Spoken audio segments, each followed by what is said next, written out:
Cinema நேயர்களுக்கு வணக்கம். நான் உங்கள் பத்திரிகையாளர் ஆர்.எஸ். கார்த்திக். இந்த வீடியோவில் நம்ம பார்க்க இருக்கிறது இந்த வாரம் திரைக்கு வந்திருக்கிற ஒரு கன்னட டப்பிங் படம். கன்னட டப்பிங் படம் நிச்சயமா பை லாங்குவேஜா எடுத்திருக்காங்க அப்படின்லாம் சொல்லி நான் ஏமாத்தப்பட்டேன். அங்கே கன்னடத்தில் இந்த படத்துக்கு பெரும் வரவேற்பு. இதுவும் ஒரு கிரைம் இன்வெஸ்டிகேஷன் ஸ்டோரி தான். அருமையாக இருக்குது. Second case of Sitaram.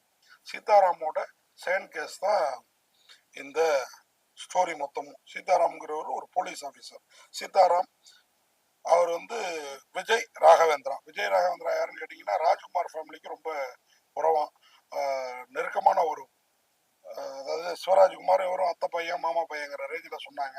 உண்மையாகவே விஜய் ராகவேந்திரா அங்கே கன்னடத்தில் பெரிய ஹீரோவும் கூட. அதனால தானே எனக்கு தெரியல, ஓப்பனிங்கே சிவராஜ்குமார் கொடி பறக்கிற ஒரு தேட்டரை காமிக்கிறாங்க. பேனரோட ஒரு தேட்டரை காமிச்சுட்டு தான் படம் மூவ் ஆகுது. விஜய் ராகவேந்திரா அதிரடி போலீஸ் இன்ஸ்பெக்டரா, ஒரு இன்வெஸ்டிகேஷன் ஆஃபீஸரா ரொம்ப அழகா அமைதியா அழட்டிக்காம நடிச்சிருக்கிறாரு. அவருடைய முகத்துல அப்பப்போ ராஜ்குமார் ஃபேமிலியோட அந்த சாயல் தெரியுது. கன்னடா சூப்பர் ஸ்டார் ராஜ்குமார் அவருடைய சாயல் தெரியுது.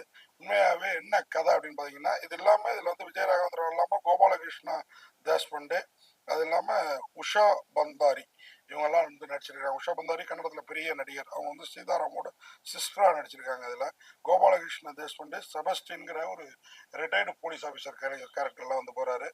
இந்த கதை மொத்தமுமே இந்த ஹூப்ளி அந்த மாதிரி இந்த மைசூர் தான் அந்த மலைப்பகுதிகளில் எடுத்த மாதிரி இருக்குது. ஏன்னா இயற்கை கொஞ்சம் மலைப்பகுதி கிட்டத்தட்ட நமக்கு நிறைய இடங்கள் அதில் பாத்திர பெயர்கள்லாம் பார்த்தீங்கன்னா அப்படி கேரளாவை பேஸ் பண்ண மாதிரி இருக்குது. கேரளா லுக்லேயே இருக்குது. நான் எனக்கு கூட இது கன்னடா படம் ரீமேக்கா மலையாள படம் ரீமேக்கா, அது மலையாள படம் டப்பிங்கா அப்படின்னு தோணுச்சு எனக்கு. உண்மையாக அருமையாக பண்ணியிருக்கிறாங்க. என்ன கதை என்ன களம்னா, இதுவும் crime mystery, crime investigation subject தாங்க. விஜய் ராகவேந்திரா பொறுப்பேற்றுட்டு இருக்கிற அந்த ஏரியாவில் அடிக்கடி கொலைகள் நிகழும். அந்த கொலை ரொம்ப கொடூரமா 50-55 இடத்துல மனித உடம்ப கீறி ஒரு இரும்பு இந்த முள்வேலியால அவனுடைய காலை கட்டி போட்டு கையை கட்டி போட்டு நெஞ்சில 1.5 இன்ச்சுக்கு ஆணி அடிச்சு துடி துடிக்க அவன் சாவறத பாக்குற ஒரு கேரக்டர். அந்த கேரக்டர் யாரு அப்படின்னு பாத்தீங்கன்னா, அதை துப்பறிகிற வேலையில தான் நம்ம விஜய் ராகவேந்திராங்கிற சீதாராம் இறங்குறாரு. அந்த கேரக்டர் சின்ன வயசுல ஒரு லவ், கொஞ்சம் வசந்த ஜாதி பொண்ணை கொஞ்சம் சாதாரண ஜாதி பையன் லவ் பண்ணிட்டான் அப்படிங்கிறதுக்காக அவன் அவ்வளோ கதறையும் அந்த பொண்ணு அவ்வளோ கேட்டுக்கிட்டோம் அவங்க அப்பாட்ட போய் சொல்லிடுறாப்புல ஒரு கேரக்டர். அதுவும் ஒரு அவருக்கும் கல்யாண வயசுல ஒரு பொண்ணு இருக்குது அந்த கேரக்டர். அப்போ அந்த ஹீரோ கண்ணா பண்ணான்னு அடிச்சு அவன் ஒரு வீட்டு பனி பண்ண கையை பிடிச்சி இழுத்தான் அப்படின்னு தான் பண்ண வீட்டில் அந்த பொண்ணை அப்படின்னு சொல்லி அந்த பண்ணையார் தான் இந்த இவன் லவ் பண்ண பொண்ணோட அப்பா விரட்டி விடுறாங்க. போலீஸ் அரெஸ்ட் பண்ணிட்டு போகுது. ஒரு வருஷம் கழிச்சு ஊருக்கு வரோம். பெத்த தாயே அந்த அம்மாவுக்கு என் வயசு இருக்கும், ஏன்டா அவளை போய் கையை பிடிச்சி இழுத்தியாடான்னு கேட்குறப்ப, அம்மா நான் பண்ணலமானா ஒத்துக்க மாட்டாங்க, இனி இந்த வீட்டு படியேறாது அப்படிம்பாங்க. அதில் அவன் கொலையாளியா மாறினா அப்படிங்கிற மாதிரி கதையை எடுத்துட்டு போய் கடைசியில் உண்மையான குற்றவாளி யாருன்னு காமிக்கிறப்போ நமக்கு இப்படியுமா சைக்கோ பார்த்துங்க உருவான அப்படின்னு நமக்கு தோணுதுங்க.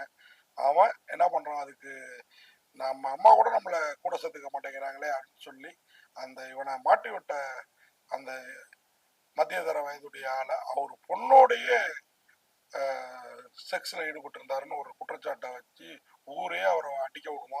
அதுலயும் அந்த ஆள் நாண்டுகிட்டு சாவல அப்படின்னு தெரிஞ்சு அவரை இவன் கொலை பண்ணானா இல்ல வேற யாரும் கொலை பண்ணாங்களான்னு ஆரம்பிக்கிற அந்த தொடர் கொலையோட முதல் கொலை எங்க போய் முடியுது, யார் கொலையாளி அப்படின்றத பாக்குறப்போ இன்னொரு கேரக்டரா இல்ல இவரே இன்னொரு கேரக்டரா விஸ்வரூபம் எடுத்து பண்ணியிருக்கிறாருங்கிறத விஜய் ராகவேந்திரா துப்பறிஞ்சு உரிய குற்றவாளிக்கு என்ன மாதிரி தண்டனை தர்றாரு அப்படிங்கிறது தான் இந்த செகண்ட் கேஸ் ஆஃப் சீதாராம் படத்தோட கதையும் களமும். உண்மையாக அருமையான ஒரு crime story, crime investigation story. Vijay Raghavendra ஆகட்டும், கோபாலகிருஷ்ண தேஷ்பாண்டே ஆகட்டும், கொஞ்ச நேரமே வர செபஸ்டின் கேரக்டரில் வர்றவர், சீதாராம் கேரக்டரில் வர்ற விஜய் ராகவேந்திரா தான் ஹீரோ, வேற லெவலில் பண்ணியிருக்காரு. உஷா பண்டாரி சீதாராம் சிஸ்டர், ஒரு சிஸ்டர் சென்டிமெண்ட்டுக்காகவே இவங்க அந்த சிஸ்டர் ஒரு லவ் பண்ணிட்டு போக அவங்க ஃபேமிலியோட திருப்பி இந்த ஹீரோ சேர நினைப்பாரு. ஆனால் அப்பா தடுப்பாரு. அப்பா மறைவுக்கு அப்புறமும் இவரால் சேர முடியாது, ஏன்னா அந்த அக்கா தப்பா எடுத்துப்பாங்க. அதன் பிறகு இந்த கேஸ் விஷயமா அந்த குடும்பம் ஒன்றிணைய வேண்டிய ஒரு சூழல் ஏற்படும். இணைந்தாங்களா இல்லையா, அந்த கேஸ்ல என்ன ஆச்சு அப்படிங்கிறதெல்லாம் வித்தியாசமா விறுவிறுப்பா சொல்லியிருக்கிறாங்க. இந்த படத்தை எழுதி இயக்கியிருக்கிற தேவி பிரசாத் ஷெட்டி. அருமையான ஒரு கதை. என்ன ஒன்று, உட்காந்து பார்க்க கொஞ்சம் பொறுமை தேவை. இந்த படத்துக்கு தேவி பிரசாத் ஷெட்டி டைரக்டரே, இந்த படத்தை எழுதி இயக்குனரே ஒரு ப்ரொடியூசர், சாத்விக் ஹப்பர் அப்படிங்கிற இன்னொரு ப்ரொடியூசர் இருக்கிறாங்க. Arvind Shetty co producer. Dream warrior pictures வந்து இங்கே வந்து தமிழ்நாட்டில் இந்த படம் ரிலீஸ் ஆக காரணமாக இருந்திருக்குது. ரிலீஸே அவங்க தான் பண்ணியிருக்கிறாங்க. பவன் வாதியார் தான் இந்த படத்தை வந்து ட்ரீம் வாரியர் பிக்சர்ஸோட இணைச்சிருக்கிறாப்புல. ஹேமந்த் அவர் ஒளிப்பதிவு இந்த படத்துக்கு பக்கா போல இந்த மலைக்காடுகளை ரொம்ப அழகாக படம் பிடிச்சிருக்கிறாங்க ஹேமந்தோட ஒளிப்பதிவில். நவனித் ஷாம் அவருடைய மியூசிக் டைரக்ஷனும் சரி, சஷாங்க் நாராயணா அவருடைய படத்தொகுப்பும் சரி, பவானி சங்கர் அணைக்கல் அவருடைய ஆர்ட் டைரக்ஷனும் சரி, பிரசாந்தோட விஎஃப்எக்ஸ், சபின் நடுவெட்டில் அவர் வந்து ஆடியோகிராஃபி, கலரிஸ்ட் லிஜு பிரபாகர் இவங்களுடைய கலரிஸ்ட், எல்லாமே இந்த படத்துக்கு பக்காபலமாக இருக்குது. இந்த படம் கவுடா வீட்டில் பொண்ணை கை வச்சா என்ன ஆகுங்கிற மாதிரி ஒரு பக்கம் ஜாதி படமாக தெரிஞ்சாலும், இந்த படத்தில் போலீஸ்காரராக வர்ற சீதாராமா வர்ற நம்ம விஜய் அவர் வந்து ரொம்ப அழகாக அமைதியாக விஜய் ராகவேந்திரா வந்து அருமையாக பண்ணியிருக்கிறாரு. ஒரு போலீஸ்காரனுக்கு ஒவ்வொரு கேஸ் பின்னாடியும் ஒரு பெரும் இருட்டு இருக்கும். அதை தாண்டி தான் நம்ம அதில் புதைந்திருக்கிற வெளிச்சத்தை வச்சு அந்த கேஸை துப்பறியணும் அப்படின்னு அந்த டைலாக் அடிக்கிற இடங்கள் ஆகட்டும். அதே மாதிரி அந்த ராத்திரி நேரத்து பூஜை எல்லாம் காட்டுற அந்த இடம்லாம் வந்து உண்மையாகவே நம்மளை வந்து பயமுறுத்துது. அதே மாதிரி ஒரு மனுஷனோட மனசு சமநிலையில் இருந்தால் அது எப்படி சமநிலையை இழந்தா எப்படி ஒரு கொடூரமான முடிவுகளை நோக்கி போகுங்கிறதுக்கு இந்த சைக்கோபாத் உதாரணங்கிற அந்த டயலாக் எல்லாமும் வேற லெவலில் பண்ணியிருக்கிறாங்க. மொத்தத்தில் கம்ப்ளீட் சைக்கோ பார்த்தா ஒருத்தன் மாறினா என்ன ஆகும் அப்படிங்கிறத சொல்லாமல் சொல்லியிருக்கிற விதத்தில் இந்த படம் உண்மையாகவே செகண்ட் கேஸ் ஆஃப் சீதாராம் அருமையான ஒரு படம். முடிஞ்சால் பாருங்கள். கிரைம், ஹிஸ்ட்ரி இந்த மாதிரி படங்களை விரும்புகிறவங்களுக்கு, மிஸ்ட்ரி இந்த மாதிரி படங்களை விரும்புகிறவங்களுக்கு இந்த படம் வந்து ரொம்பவே பிடிக்கும். இந்த படத்துக்கு பத்திரிகையாளர் ஆர் எஸ் கார்த்திக் எனது பார்வையில் 10க்கு 6.5 மதிப்பெண் கொடுத்து விடைபெறேன். நன்றி, வணக்கம்.